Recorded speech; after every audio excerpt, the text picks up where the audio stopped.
వాహిని ప్రేక్షకులకు నమస్కారాలు. నా పేరు డాక్టర్ బిఏ వెంకటస్వామి. నా వయసు 87 సంవత్సరాలు. మా కుటుంబం అంతా ఆయుర్వేద కుటుంబం. వంశపారంపర్య వస్తున్న వైద్యం ఇది. రెండవది, నేను ఆయుర్వేదంలో 20 పుస్తకాలు రాశాను. అందులో ఒకటేమో నాటు వైద్యం అని 660 పేజీల్లో పుస్తకం, పెద్ద పుస్తకం రాశాను. దాంట్లో చిట్కా వైద్యాలన్నీ దాంట్లో ఉన్నాయి. ఆ పుస్తకం మీ దగ్గర ఉంటే డాక్టర్తో అవసరం లేదు. ఆ చిట్కాలో చదువుకొని మీరు మీ అంతటా మీరే స్వయంగా చేసుకోవడానికి అవకాశం ఉంటుంది. చాలామందికి నరాల బలహీనత. ఇప్పుడు జనరల్గా ఏమవుతుందంటే, పక్షవాతం అనే రోగం ఇప్పుడు కాదు, పాతకాలం నుంచి వస్తున్నాయి. పక్షవాతం అంటే అది దీర్ఘ రోగం, క్రానిక్ డిసీజ్ అంటారు. ఆ దీర్ఘ రోగానికి ట్రీట్మెంట్ కూడా కాస్త ఎక్కువ రోజులే తినాల్సి వస్తుంది. ఇప్పుడు పక్షవాతంలో ఈ నరాలన్నీ చచ్చుపడిపోతాయి. నరాలన్నీ చచ్చుపడిపోతే మరి ఏం పని చేయలేము, నడవలేము, కూర్చోలేము. ఇలాంటి పరిస్థితులు వస్తాయి. ఏ వయసులో ఉన్నవారికైనా ఆ పరిస్థితి వచ్చినప్పుడు భరించడం కష్టం. కనుక దానికి చిట్కా వైద్యం కాదు, కొన్ని మూలికలు ఉన్నా కూడా మీకు దానికి పర్మనెంట్ వైద్యం చేస్తాం మేము. దానికి మాత్రలు ఇస్తాం. తర్వాత కొన్ని కషాయాలు ఉన్నాయి, చెట్ల కషాయం, అది చేసిస్తాం. తర్వాత ఇవన్నీ మీరు వాడితే పక్షవాతం 6 నెలలు మినిమం. అంటే ఎంతకాలం అయింది వచ్చి, ఎన్ని సంవత్సరాల నుంచి బాధపడుతున్నారు ఇవన్నీ తెలియాలి కదా. అదంతా తెలిసిన తర్వాత దాన్ని బట్టి మేము 6 నెలలు, తర్వాత ఏడాది తినాల్సి వస్తుంది. ఇప్పుడు కొంతమంది 10 ఏళ్ళు, 15 ఏళ్ళు, 20 ఏళ్ళ నుంచి ఉంటుంది పక్షవాతం. ఈ గోళీలు మింగి వాళ్ళకి ఇంకా ఎక్కువ అవుతుంది కానీ తక్కువ కాదు. అలాంటి వాళ్ళకు కాస్త లేట్ అవుతుంది టైం. కానీ రూట్స్తో సహా కంప్లీట్గా నయం చేస్తుంది ఆయుర్వేదం. దానికి మేము రసాయనం, సిద్ధ వైద్యం అంటారు.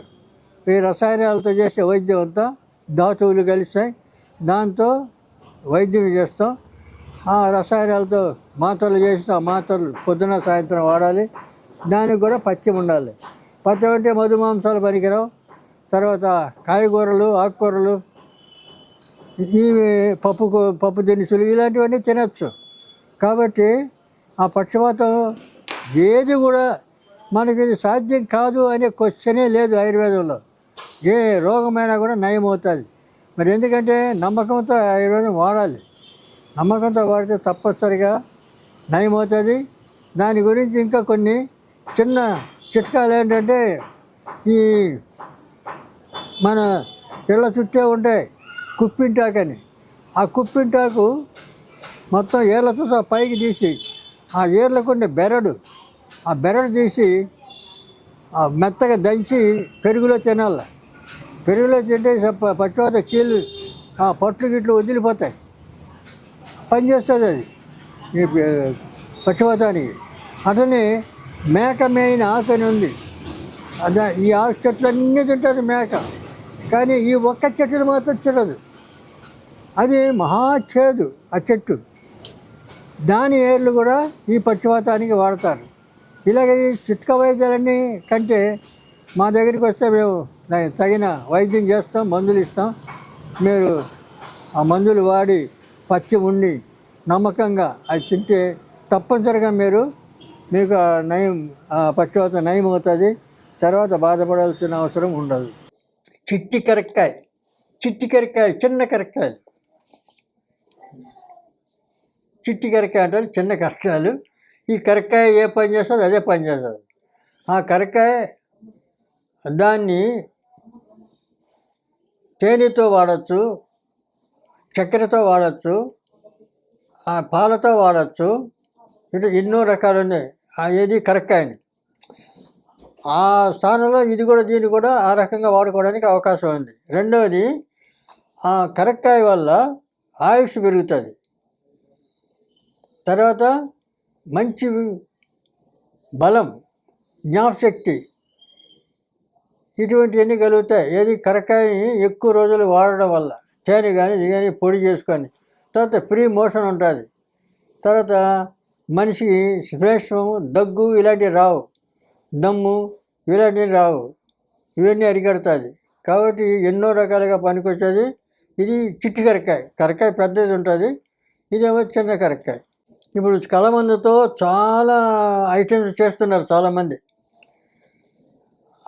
క్రీమ్ చేస్తున్నారు, లేహ్యం చేస్తున్నారు, ఇవన్నీ ఏమేమో చేస్తున్నారు. కానీ కలకండను, కలబంద దాని లోపల గుజ్జు తీయాలి.